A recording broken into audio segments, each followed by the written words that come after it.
नमस्कार विद्यार्थी मित्रांनो, मागच्या इलेक्ट्रोकेमिस्ट्रीच्या पार्टमध्ये आपण पेज नंबर 107 107 पेज नंबरवरचा पॉईंट घेतला होता 5.8 थर्मोडायनॅमिक्स ऑफ गॅल्व्हॅनिक सेल.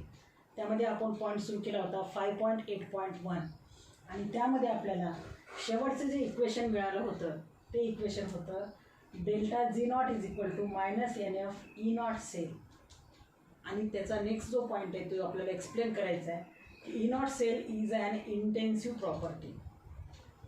तर ह्याचे प्रॉपर्टी आहेत दोन टाईपचे आहेत, इंटेन्सिव्ह आणि एक्सटेन्सिव्ह. ह्या प्रॉपर्टीज काय आहेत आपल्याला थर्मोडायनॅमिक्स चॅप्टरमध्ये डिटेल दिलेले आहेत. थोडक्यात या ठिकाणी आपल्याला डेफिनेशन घ्यायच्या. What is the difference between intensive आणि एक्सटेन्सिव्ह प्रॉपर्टी. इंटेन्सिव्ह प्रॉपर्टी म्हणजे अशी एक प्रॉपर्टी जिचं व्हॅल्यू जी आहे, जी value of this property does not depend upon the amount of substance taken. लक्षात, अमाऊंट किती घेतला आहे आपण एखाद्या सबस्टन्सचा, त्या अमाऊंटवर ज्या प्रॉपर्टीची व्हॅल्यू डिपेंड नसते तिला म्हणायचं इंटेन्सिव्ह प्रॉपर्टी. आणि एक्सटेन्सिव्ह प्रॉपर्टी म्हणजे सबस्टन्सची अशी प्रॉपर्टी की जी ज्याची value he amount of substance किती घेतलेला आहे त्यावर डिपेंडंट असते. The value of this depends upon the amount of substance taken, that is called extensive property. आणि इंटेन्सिव्ह म्हणजे जी अमाऊंट ऑफ सबस्टन्सवर ज्याची व्हॅल्यू डिपेंड नसते. तर आपल्याला एक्सप्लेन करायचं आहे की E naught cell is an intensive property. म्हणजे इंटेन्सिव्ह आहे म्हणजे काय आहे की त्या प्रॉपर्टीची व्हॅल्यू हे आपण रिॲक्शनमध्ये घेतलेला जो काही सबस्टन्स असेल त्याच्या व्हॅल्यूवर, त्याच्या अमाऊंटवर त्याची व्हॅल्यू इंडिपेंडंट असते, म्हणजे डिपेंडंट नसते. लक्षात. परंतु आपल्याला माहिती आहे की डेल्टा जी नॉट ही मात्र एक्सटेन्सिव्ह प्रॉपर्टी आहे. ही जर एक्सटेन्सिव्ह असेल तर ई नॉट सेलसुद्धा कशी यायला पाहिजे, एक्सटेन्सिव्ह प्रॉपर्टी यायला पाहिजे. पण ही एक्सटेन्सिव्ह नसून ही कोणती आहे, इंटेन्सिव्ह प्रॉपर्टी आहे. असा आपल्याला जर प्रश्न आला 2 मार्कांसाठी तर आपल्याला तो एक्सप्लेन करता आला पाहिजे. हा E naught cell is an intensive property. लक्षात. तर आपल्याला माहिती आहे हे इक्वेशन, परंतु आपल्याला ह्या इक्वेशनमध्ये डेल्टा जी नॉट जे दिलेलं आहे that is the standard change in Gibbs energy. It is an extensive property. ही प्रॉपर्टी कोणती आहे, delta G not is an extensive property. This is the extensive property. ही एक्सटेन्सिव्ह प्रॉपर्टी आहे म्हणजे जिची व्हॅल्यू अमाऊंट ऑफ सबस्टन्सवर dependent असते. It is an extensive property since its value depends on the amount of substance, जे की मी तुम्हाला already सांगितले. If the stoichiometric equation of redox reaction is multiplied by 2, that is the amount of substances oxidized and reduced are doubled. एखादी oxidation reaction, समजा एखाद्या सेलमध्ये घडणारी आपण ऑक्सिडेशन आणि रिडक्शन रिॲक्शन, त्यालाच म्हणतो आपण, त्या दोघांची बेरीज केली तर रेडॉक्स रिॲक्शन. याला जर आपण 2 ने मल्टिप्लाइड केलं, amount of substance oxidised and reduced they are doubled. म्हणजे प्रत्येक इक्वेशनला जर आपण 2 ने मल्टिप्लाय केलं त्यांची अमाऊंट काय केली आपण, डबल केली. फॉर एक्झाम्पल समजा ही रिॲक्शन आहे Zn2 plus 2 electron it give Zn solid. बरोबर. त्याला आपण कितीने मल्टिप्लाइड केले, 2 ने मल्टिप्लाइड केले. किंवा आपण डॅनियल सेलमधली जी रिॲक्शन घेतली, लक्षात, रेडॉक्स रिॲक्शन घेतो आपण, zinc solid plus Cu2 plus aqueous, it gives Zn2 plus aqueous plus Cu solid. ही झाली डॅनियल सेलमध्ये घडणारी रेडॉक्स रिॲक्शन. परंतु ह्या रिॲक्शनला जर आपण टोटल रिॲक्शनला मल्टिप्लाइड केलं 2 ने, म्हणजे अमाऊंट काय केली आपण, वाढवली, दुप्पट केली. सुरुवातीला आता इथे काय नाही म्हणजे काय, प्रत्येकाचे 1 मोल आहेत. बरोबर. या ठिकाणी काय नाही म्हणजे ह्या रिॲक्शनमध्ये प्रत्येकाचे किती मोल्स आहेत, 1 मोल आहे. परंतु या ठिकाणी जर आपण 2 ने मल्टिप्लाइड केले means 2 Zn solid plus 2 Cu2 plus aqueous, it gives 2 Zn2 plus aqueous plus 2Cu solid. काय केली आपण अमाऊंट, प्रत्येकाची अमाऊंट काय केली, डबल केली. ह्या रेडॉक्स रिएक्शनला कितीने मल्टिप्लाय करू, 2 ने मल्टिप्लाय करू. If the stoichiometric equation of redox reaction is multiplied by 2, हे जे स्टिचिओमेट्रिक आहे याचे स्टिचिओमेट्रिक इक्वेशन, हे स्टिचिओमेट्रिक इक्वेशन आहे आणि यांचे प्रत्येकाचे स्टिचिओमेट्रिक कोएफिशियंट किती आहेत, 1 1 1 1. परंतु ह्याची जर आपल्याला अमाऊंट दुप्पट करायची असेल तर ह्या रेडॉक्स रिएक्शनला लक्षात ज्याचे स्टिचिओमेट्रिक कोएफिशियंटला आपण 2 ने काय करणार, मल्टिप्लाय करणार आणि ही इक्वेशन आपल्याला मिळणार. मग डेल्टा जी 0 का होईल, डबल होईल. लक्षात हे आपण ह्याची अमाऊंट दुप्पट केल्यानंतर डेल्टा जीची व्हॅल्यू सुद्धा का होईल, डबल होईल. Value of delta G is double, याची व्हॅल्यू काय होईल, डबल होईल. कारण ती व्हॅल्यू कशावर डिपेंड असते, किती अमाऊंट आपण सबस्टन्स घेतले त्याच्यावर. लक्षात therefore it is extensive property आहे. Delta G 0 is delta G not is also doubled because it is an extensive property. Extensive property म्हणजे जिची व्हॅल्यू अमाऊंट ऑफ सबस्टन्सवर डिपेंड असते. जर आपण अमाऊंट ऑफ सबस्टन्स डबल केले तर ह्याची व्हॅल्यूसुद्धा काय होईल, डबल होईल. बरोबर आहे. म्हणून आपल्याला इक्वेशन 6 कसं लिहिता येईल मग, if delta G value is doubled then equation 6 can be written as the moles of electron transport also doubles. आता या ठिकाणी आपण रेडॉक्स रिॲक्शनला ही इक्वेशन लिहिले. परंतु ह्या समजा आपण ऑक्सिडेशन किंवा रिडक्शन रिॲक्शनला जर आपण मल्टिप्लाय केलं, फॉर एक्झाम्पल या ठिकाणी आपण Cu2 प्लस या ठिकाणी Na प्लस घेऊयात आपण, Na plus 1 electron gives Na solid. ही रिॲक्शन आहे, रेडॉक्सची रिॲक्शन आहे. याला जर आपण 2 ने मल्टिप्लाय केलं तर आपल्याला काय मिळेल, 2Na प्लस ॲक्वियस प्लस इलेक्ट्रॉनसुद्धा काय होतील, डबल होतील. It gives 2Na solid. म्हणजे ह्या रिॲक्शनमध्ये इलेक्ट्रॉनची संख्या सुद्धा काय होईल, डबल होईल. बरोबर आहे. म्हणजे डेल्टा जी नॉटची व्हॅल्यू डबल होईल, तसंच नंबर ऑफ इलेक्ट्रॉनची संख्यासुद्धा डबल होईल. The moles of electron transport also doubles then the ratio can be written as. आता ह्या इक्वेशनवरनं आपण ह्या इक्वेशन नंबर 6 वरनं आपण अगोदर काय लिहून घ्यायचं, वी नो दॅट म्हणजे आपल्याला कोणतं इक्वेशन माहिती आहे, delta G not is equal to minus NF E naught cell. Therefore E naught cell equal to काय लिहिता येईल आपल्याला, therefore E naught cell is equal to delta G naught किंवा मायनस, हे मायनस साईन इकडे घ्या, minus delta G naught upon NF असं लिहिता येईल आपल्याला. पण या ठिकाणी डेल्टा जी नॉट याची व्हॅल्यूसुद्धा कशी होणार आहे, डबल होणार आहे. आता ह्या ई नॉट सेलचा फॉर्म्युला घेतला आहे आपण, म्हणजे ह्याची व्हॅल्यूसुद्धा डबल होणार आहे, minus 2 delta G naught divided by 2NF. बरोबर आहे न. मोल्स ऑफ इलेक्ट्रॉन पाससुद्धा किती होतील, डबल होतील. तर ह्या दोन्ही व्हॅल्यू डबल जर होत असतील तर हे 2 काय होतील, जरी ही व्हॅल्यू डबल झाली बघा, जरी डेल्टा जी नॉट डबल झाला आणि मोल्स ऑफ इलेक्ट्रॉन पाससुद्धा डबल झाले तर हे 2 काय होतील, कॅन्सल होतील. म्हणजे आपल्याला काय मिळेल, minus delta G naught upon NF. म्हणजे सुरुवातीला जी व्हॅल्यू आहे E naught cell minus delta G naught upon NF जे आहे तेच आपल्याला व्हॅल्यू मिळेल. म्हणजे आपण त्या इक्वेशनला रेडॉक्स रिॲक्शनला 2 ने मल्टिप्लाइड करा, 3 ने मल्टिप्लाइड करा, 4 ने मल्टिप्लाइड करा. लक्षात कितीने जरी मल्टिप्लाइड केलं तरी डेल्टा जी नॉट तेवढ्याच ट्रिपल, समजा 3 ने मल्टिप्लाइड केले आपण तर या ठिकाणी काय येईल, मायनस 3 डेल्टा जी नॉट आणि त्याचे नंबर ऑफ मोल्स इलेक्ट्रॉनची सुद्धा किती होतील, डिवायडेड बाय 3NF. आपोआप 3 काय होतील, कॅन्सल होतील आणि आपल्याला परत व्हॅल्यू मिळेल is equal to minus delta G naught upon NF, जी की पहिलीच व्हॅल्यू आहे minus delta G naught upon NF. म्हणजे जरी डेल्टा जी नॉट ही व्हॅल्यू एक्सटेन्सिव्ह प्रॉपर्टी असेल तरी ई नॉट सेल ही कोणती प्रॉपर्टी आहे, इंटेन्सिव्ह प्रॉपर्टी आहे. कारण तुम्ही अमाऊंट ऑफ सबस्टन्स जरी वाढवले, डेल्टा जी नॉट जरी दुप्पट होत असेल, तिप्पट होत असेल, त्याच प्रमाणात काय होईल, त्याची इलेक्ट्रॉन्सची व्हॅल्यूसुद्धा दुप्पट किंवा तिप्पट होईल, परंतु ते तिप्पट जरी झाली तर ते 3 काय होतील, कॅन्सल होतील. दुप्पट झाली तर ते 2 काय होतील, कॅन्सल होतील आणि आपल्याला पहिल्याचीच व्हॅल्यू मिळेल. म्हणजे तुम्ही या ठिकाणी ह्याच्यावरनं काय सांगू शकता, the value of E not cell does not depend upon the amount of substance taken in that reaction. आपण त्याची अमाऊंट ऑफ सबस्टन्स किती घेतली त्याच्यावर ही व्हॅल्यू डिपेंडंट नसेल, म्हणजेच ती इंडिपेंडंट आहे. म्हणजेच ती कोणती प्रॉपर्टी आहे, intensive property.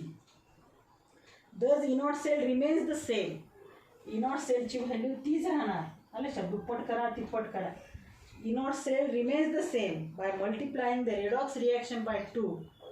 It means E not cell is independent of the amount of substance taken in that reaction and hence it is an intensive property. लक्षात. तर असा 2 मार्कांचा जर प्रश्न आला तर हा 2 मार्कांचा प्रश्न आपल्याला सॉल्व करता आला पाहिजे. लक्षात. E not cell is an intensive property कशी आहे. 2 प्रश्न जर कंबाईन आले, हे इक्वेशन तुम्हाला डिराईव्ह करायचं आणि E not cell intensive property, तर 2 4 मार्कांना सुद्धा हा प्रश्न विचारू शकता. त्याच्यानंतर जो पॉईंट आहे तो आहे पेज नंबर 107 वरचा 5.8.2. 5.8.2 हा पॉईंट घ्यायचा आहे आपल्याला. 5.8.2 that is standard cell potential and equilibrium constant. Standard cell potential काय याचा symbol, standard cell potential E not cell and equilibrium constant यांच्या दोघांमधलं रिलेशन काय, that is denoted by symbol K. लक्षात. इक्विलिब्रियम कॉन्स्टंटचं सिम्बॉल काय आहे, के. या दोघांमधलं रिलेशन काय आहे, standard cell potential that is E not cell and equilibrium constant that is K. The relation between the standard Gibbs energy change of cell reaction and the standard cell potential is given by equation त्या ठिकाणी दिले 5.27, जे की incorrect आहे, कारण 5.27 it is not the equation in the standard condition. 5.27 हे standard कंडिशनमधलं equation नाही, त्या ठिकाणी करेक्शन करून घ्या. The relation between standard Gibbs energy change of cell reaction and the standard cell potential is given by equation 5.28. कोणतं लिहायचं equation, 5.28, आणि ते इक्वेशन आहे delta Z naught is equal to minus NF E not cell. 5.27 दिले तुम्हाला. 5.27 हे जे equation आहे स्टँडर्ड कंडिशनमधलं नाही आहे. लक्षात. 5.28 हे इक्वेशन स्टँडर्ड कंडिशनमधले आहे, फक्त तेवढं करेक्शन करून घ्या. आणि खाली इक्वेशनमध्ये इक्वेशन बरोबर दिले, फक्त minus delta Z naught sign दिले, म्हणजे minus delta Z naught is equal to NF E not cell. त्याच्याऐवजी delta Z naught is equal to minus NF cell असं करून घ्या. लक्षात. या ठिकाणी मायनस साईन दिले, या ठिकाणी मायनस दिलेलं नाही. लक्षात. तर या ठिकाणी काय करा, डेल्टा Z नॉट इथलं मायनस कॅन्सल करा आणि ही मायनस साईन या ठिकाणी द्या. लक्षात. ह्याला म्हणून आपण इक्वेशन नंबर 1. त्यानंतर दिले तुम्हाला खाली the relation between standard Gibbs energy chain, म्हणजे परत delta Z not of a chemical reaction and it's equilibrium constant as given in the thermodynamics is. Thermodynamics या चॅप्टरमध्ये आपण डेल्टा Z नॉट अँड के म्हणजे equilibrium constant यामधले relation दाखवणारं जे equation आहे ते आपण कुठं घेतलेलं आहे, म्हणजे घेणार आहोत आपण, आपलं झालेलं नाही. थर्मोडायनॅमिक्स या चॅप्टरमध्ये हे रिलेशन दिलेलं आहे आणि हे रिलेशन आपल्याला दिलेलं आहे delta Z naught is equal to minus RT ln K. काय equation, minus RT ln K. ह्याला म्हणूयात आपण equation number 2. and this is the equation which shows the relation between standard change in Gibbs energy and equilibrium constant K. कोणत्या चॅप्टरमध्ये शिकणार आहोत आपण? Thermodynamics नावाच्या चॅप्टरमध्ये. ते कसं आले ते तिथे घेऊयात आपण. फक्त ह्यातलं रिलेशन दाखवणारं या ठिकाणी आपण इक्वेशन लिहिले. मग आता तुम्ही जर इक्वेशन 1 आणि 2 कम्पेअर जर करसाल तर आपल्याला काय मिळेल? By comparing equation 1 and 2 or by combining equation 1 and 2 we can write minus NF E naught cell is equal to minus RT ln K. बरोबर आहे? असं लिहिता येईल. दोघांच्या लेफ्ट हँड साईड सारख्या आहेत तर आपण राईट हँड साईड सारख्या लिहू शकतो. Minus NF E naught cell याची right hand side is equal to minus RT ln K. आता दोन्हीकडे मायनस मायनस चिन्ह आहे. अच्छा, ते चिन्ह कॅन्सल करा किंवा दोन्ही साईडला -1ने मल्टिप्लाय करा. Therefore we get NF E naught cell is equal to RT ln K. असं लिहिता येईल आपल्याला. आणि याच्यावरनं E naught सेलची जर आपल्याला व्हॅल्यू काढायची असेल therefore E naught cell is equal to RT upon NF. NF काय जाईल? ह्या साईडला जाईल. NF त्या साईडला जाऊन काय होईल? मल्टिप्लिकेशनमध्ये डिवायडेशनमध्ये येईल RT NF ln K.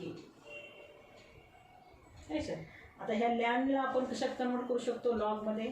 Therefore E naught cell is equal to 2.303 RT upon NF log to the base 10 K. बरोबर आहे? This is E naught cell. E naught cellची आपल्याला ही व्हॅल्यू मिळाली. आता नर्स इक्वेशनमध्ये आपण घेतलं होतं. काय घेतलं होतं? 2.303 RT upon F. ह्याच्याऐवजी आपण काय लिहू शकतो? 0.0592. जर आपण 25 डिग्री सेल्सिअसला हे इक्वेशन काय लिहितं का? हे इक्वेशन आपण delta G naught is equal to minus NF E naught cell हे इक्वेशन घेतले. बरोबर आहे?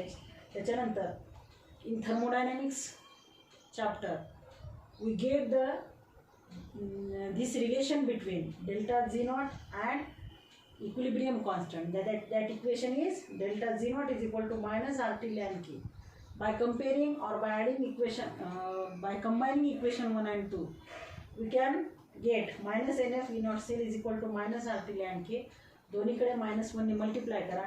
We get the equation NF E naught cell is equal to RT ln K. E naught cellची व्हॅल्यू काढायची. NF ला आपण त्या साईडला घेतले RT upon NF ln K. But this ln is converted into log to the base 10 by multiplying this equation by 2.303. Therefore, we get E naught cell is equal to 2.303 RT upon NF log to the base 10 K. Nernst इक्वेशनमध्ये ही जी एवढी value आहे आपण 2.303 RT F. लक्षात at 25 degree Celsius ह्या पूर्ण ह्याचं calculation means 2.303 RT upon F याचं calculation जर आपण केलं तर ते 0.0592 ही व्हॅल्यू मिळते आपल्याला. पण हे केव्हा मिळेल आपल्याला? At 25 degree Celsius. लक्षात at 25 degree Celsius 2.303 is a constant. R is a gas constant. वाटल्यास या ठिकाणी लिहा. तिथे दिलेलं नाही बघा, तुम्हाला पुस्तकामध्ये दिलेलं नाही, पण नर्स्ट इक्वेशन घेताना आपण हे घेतलेलं आहे. लक्षात R means it is a gas constant and its value is 8.314 joule per kelvin per mole. त्याच्यानंतर T हे स्टँडर्ड आपल्याला टेम्परेचर घ्यायचं आहे. That is 25 degree Celsius. It is converted into kelvin. That is 25 plus 273. It is the 298 kelvin. And faraday 1 फॅरेडेची आपल्याला किंमत माहिती जी fix आहे 96500 कुलम.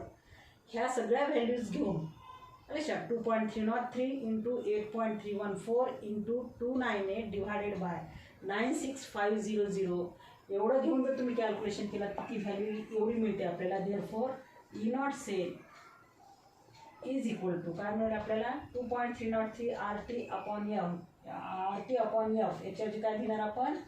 0.0592 अपॉन N ला N ॲज इट इज राहील upon N log to the base 10 K.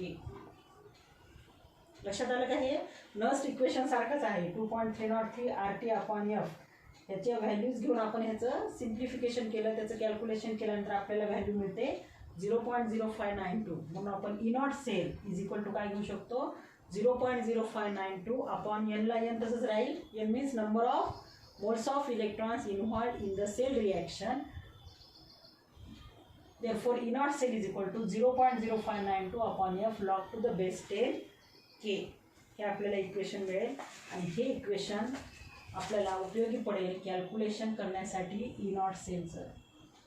By using this equation we can calculate the value of E naught cell, and that is the relation between standard cell potential, that is E naught cell, and equilibrium constant, that is K. परीक्षेमध्ये विचारतात, derive an equation to show the relationship between standard cell potential, that is E naught cell, and equilibrium constant K. आणि हेच equation असेल जे दोघांमधलं आपल्याला relation दाखवेल, that is E naught cell is equal to 0.0592 divided by n log to the base 10 K. तर या ठिकाणी तुम्हाला सांगितले मी ह्या इक्वेशन नंतर तुम्हाला आर म्हणजे काय, टी म्हणजे काय आहे, एन काय आहे, एफ काय आहे दिलेलं नाही. तर या ठिकाणी तुम्ही आर, टी, एन आणि एफ लक्षात ह्याच्या व्हॅल्यूज काय आहेत ते लिहायचे त्या ठिकाणी. अरे आर म्हणजे गॅस कॉन्स्टंट असेल, टी म्हणजे टेम्परेचर इन केल्विन असेल, N means number of moles of electrons involved in that cell reactions, आणि एफ म्हणजे फॅरेडे इलेक्ट्रिसिटी असेल जे असेल 96500 किलो. ही 1 फॅरेडे इलेक्ट्रिसिटी, ह्याची व्हॅल्यूसुद्धा चेंज होणार नाही म्हणजे कॉन्स्टंट आहे. Number of moles of electrons किती इन्व्हॉल्व झाले त्या रिॲक्शनमध्ये ते सुद्धा सॉरी एन ही किंमत चेंज होईल त्या ठिकाणी. ही किंमत आपण कॅल्क्युलेशनमध्ये घेणार नाही, फक्त एन म्हणजे काय त्या ठिकाणी घेणार. टी म्हणजे ॲट 25 डिग्री सेल्सिअस जर आपण या सेलमधल्या रिॲक्शन्स घडणार असतील तर टेम्परेचर चेंज होणार नाही म्हणजे ते कॉन्स्टंट राहील. आणि आर ही गॅस कॉन्स्टंट आहे आणि 2.303 ही व्हॅल्यूसुद्धा कॉन्स्टंट आहे लॅनचं कन्व्हर्शन लॉगमध्ये करताना. ह्या 4 व्हॅल्यूज आपण घेऊन कॅल्क्युलेशन केल्यानंतर आपल्याला ही व्हॅल्यू मिळते 0.0592. एन ही किंमत चेंज होणारी आहे प्रत्येक reaction to reaction. Number of moles of electron change होतील म्हणून एनची व्हॅल्यू आपण त्या ठिकाणी कॉन्स्टंट ठेवू शकत नाही, फिक्स ठेवू शकत नाही. म्हणून एनला एन आपण ॲज इट इज दिलं आहे. E naught cell is equal to 0.0592 divided by N log to the base 10 K. That equation shows the relationship between standard potential of the cell and equilibrium constant K. त्यानंतर next पेजवर बघा, page number 108 वर तुम्हाला एक problem दिलेला आहे. Problem 5.12 लक्षात. Calculate standard गिव्स energy change and equilibrium constant at 25 degree Celsius for the cell reaction. खाली तुम्हाला सेल रिॲक्शन दिलेली आहे. Cadmium solid plus SN2 plus aqueous it gives CD2 plus aqueous plus SN solid. ह्याच्यामध्ये तुम्हाला इलेक्ट्रोडचे standard potential दिलेले आहेत E naught CD, that is the electrode standard electrode potential of cadmium electrode is equal to minus 0.403 volt and standard electrode potential of tin electrode E naught SN is equal to minus 0.136 volt. Write formula of the cell. त्या सेलचा formula लिहायचा आहे इक्वेशनवरनं. आता या ठिकाणी तुम्हाला इक्वेशनमध्ये जे दिलेलं आहे त्यावरनं तुम्हाला सांगता आलं पाहिजे ज्याची ऑक्सिडेशन स्टेट इन्क्रीज व्हायला लागली त्याचं काय होते, oxidation means cadmium solid to CD2 plus ह्याचं ऑक्सिडेशन होईल आणि SN2 प्लस 2SN ह्याचं काय होईल, रिडक्शन होईल. ह्या सेल रिॲक्शन्स लिहायच्यात आपल्याला. सोल्युशन तुम्हाला दिलेलं आहे. फॉर्म्युला कोणता वापरायचा आहे ते सुद्धा त्या ठिकाणी दिलेलं आहे. पहिल्या याच्यामध्ये तुम्हाला 2 पार्ट्समध्ये 3 पार्ट्समध्ये हे तुम्हाला इक्वेशन न्यूमेरिकल सॉल्व करायचं आहे. पहिल्या पार्टमध्ये दिले तुम्हाला the cell is made up of 2 electrode that is cadmium CD2 plus aqueous single vertical line CD solid and SN2 plus aqueous single vertical line SN solid. E naught value for SN2 plus aqueous single vertical line SN solid electrode is higher than that of the CD2 plus aqueous single vertical line CD solid electrode. Hence, SN2 plus aqueous single vertical line SN solid electrode is cathode and CD2 plus aqueous single vertical line CD solid is an anode. दोघांच्याही कोणत्या values दिलेल्या आहेत, reduction पोटेन्शियलच्या दिलेल्या असतात. आपण मागे घेतलेले बघा, ऑक्सिडेशन जरी होत असेल त्या ठिकाणी तरी त्याचं कोणतं पोटेन्शियल दिलेलं असते, रिडक्शन पोटेन्शियल. या ठिकाणी कन्फ्यूज व्हायचं नाही. आपल्याला व्हॅल्यू E0CD आणि E0 SNच्या दिलेल्या आहेत. That is the standard reduction potential values of both the electrodes. म्हणून तुम्हाला रिप्रेझेंटेशन देताना जरी या ठिकाणी CD solid single vertical line CD2+ असेल, सोल्युशनमध्ये त्याला लिहिताना CD2+ single vertical line CD solid लिहिलेलं आहे. या ठिकाणी जरी तुम्हाला कॅडमियमचं काय होत असेल ऑक्सिडेशन, तर मग त्याचं इलेक्ट्रोड कसं दाखवायला पाहिजे, representation CD solid of the CD2+. पण मग ह्याचं कोणतं ऑक्सिडेशन द्यावं लागत होतं तुम्हाला, ऑक्सिडेशन पोटेन्शियल द्यायला पाहिजे होतं. लक्षात. तर आपल्याला माहिती आहे कोणत्याही इलेक्ट्रोडजवळ जरी ऑक्सिडेशन होत असेल तरी आपण IUPAC कन्व्हेन्शननुसार त्याचं पोटेन्शियल हे त्याचं रिव्हर्स पोटेन्शियल करतो आणि जे दिलेलं असेल ते कसं असेल त्याचं स्टँडर्ड रिडक्शन पोटेन्शियल. आता E0CD काय दिले तुम्हाला, E0CDची व्हॅल्यू किती दिली, -0.403 व्होल्ट आणि E0SN दिले -0.136 व्होल्ट. लक्षात. म्हणजे ह्याचं रिडक्शन पोटेन्शियल दिले तर ऑक्सिडेशन पोटेन्शियल किती असेल, +0.403 असेल ना ऑक्सिडेशन पोटेन्शियल. पण ह्याचं साईन आपण मायनस केले म्हणजे याचं कोणते पोटेन्शियल दिले, रिडक्शन पोटेन्शियल दिलेत. म्हणून लिहिताना CD2+ CD सॉलिड आणि SN2+ SN सॉलिड अशी रिप्रेझेंटेशन तुम्हाला दिलेत.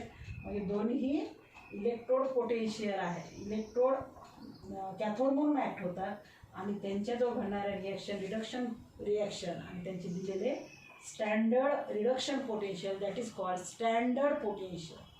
स्टँडर्ड रिडक्शन पोटेन्शियललाच काय म्हणतो आपण, त्यांचे standard potential. Standard potential of cadmium, standard potential of T. हा न्यूमेरिकल तुम्हाला जमतो का पहा. लक्षात. जमत नसेल तर मला तशा कॉमेंट्स तुम्ही करू शकता. लक्षात. जमत नसेल किंवा समजला नसेल तो तर आपण तो न्यूमेरिकल आपण नेक्स्ट पिरियडला घेऊयात. तुम्हाला काय काढायचं आहे, त्याचं E0 सेलची व्हॅल्यू काढायची आणि आता जो आपण फॉर्म्युला घेतला E0 cell is equal to घेतला ना formula 0.0592 divided by n log to the base 10 K. आता या ठिकाणी CD2+ आहे आणि SN2+ आहे म्हणजे इलेक्ट्रॉन इन्व्हॉल्व होणारे किती असतील, 2. यांची किंमत या ठिकाणी 2 येईल. लक्षात. परंतु ते काढण्यासाठी आपल्याला E0 सेल काढण्यासाठी आपल्याला अगोदर काय काढून घ्यावं लागेल, डेल्टा G0ची व्हॅल्यू. डेल्टा G0ची व्हॅल्यू सुद्धा काढायला सांगितली तुम्हाला. कॅल्क्युलेट स्टँडर्ड गिव्स एनर्जी. ते कोणता फॉर्म्युला वापरणार मग त्या ठिकाणी, delta G0 is equal to -NF E0 cell. ह्या फॉर्म्युल्यावरनं डेल्टा G0 काढून घ्यायचे आणि नंतर E0 सेल काढण्यासाठी आपल्याला फॉर्म्युला वापरायचा आहे E0 cell is equal to 0.0592 divided by n log to the base 10 K. हा न्यूमेरिकल तुम्ही सोडून पहा पेज नंबर 108 वरचा प्रॉब्लेम नंबर 5.12 जो की सोपा आहे. लक्षात. पहिले जर कन्सेप्ट तुम्हाला कळाले असतील याच्या अगोदरचे तर हा पॉईंट तुम्हाला सोपा जाईल. हा न्यूमेरिकल सोडून पहा. नाही कळाला तर आपण नेक्स्ट पिरियडमध्ये तो न्यूमेरिकल सॉल्व करूया. धन्यवाद.